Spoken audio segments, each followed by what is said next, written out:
Love, unrequited, robs me of my rest.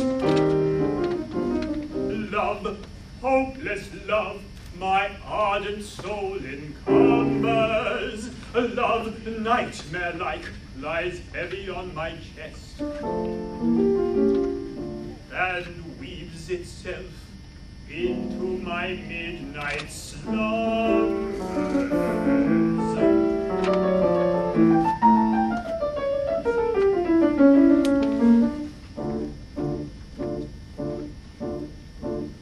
When you're lying awake with a dismal headache, and repose is tabooed by anxiety, I conceive you may use any language you choose to indulge in without impropriety.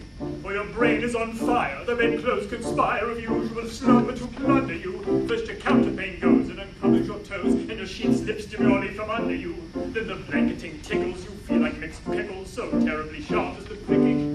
And you're hot and you're cross and you tumble and toss till there's nothing twixt you and the ticking. Then the bedclothes all creep to the ground in a heap, and you pick them all up in a tangle. Next your pillow resigns and politely declines to remain at its usual angle, where you get some repose in the form of a doze, with hot eyeballs and head ever aching, but your slumbering teems with such horrible dreams that you'd very much better be waking. For you dream you are crossing the channel and tossing about in a steamer from Harwich, which is something between a large vending machine and a very small second-class carriage. And you're giving a treat, penny ice and cold meat, to a party of friends and relations. They're a ravenous horde, and they all come on board at Sloane Square at Kensington stations. And down on that journey you find your attorney, who started that morning from Devon. He's a bit undersized, and you don't feel surprised when he tells you he's only a Nevin. We're driving like mad with the singular lad, but by the by the ship's now a four-wheeler, and you're playing ground games, and he calls you bad names when you tell him the ties pay the dealer. Well, this you can't stand, so you throw up your hand, and you find you're as cold as an icicle, and you're shut in your socks, the black silk with gold clocks, crossing Salisbury Plain on a bicycle. He and the crew are on bicycles too, which they've somehow or other invested in, and he's telling the tars all the particulars of a company he's interested in. It's a scheme of devices to get at low prices all goods from cloth mixtures to cables, which tickled the sailors by treating retailers as though they were all vegetables. You get a good statement to plod the small tradesman first take off his boots with a boot tree, and his legs will take root, and his fingers will shoot, and he'll blossom in bud like a fruit tree.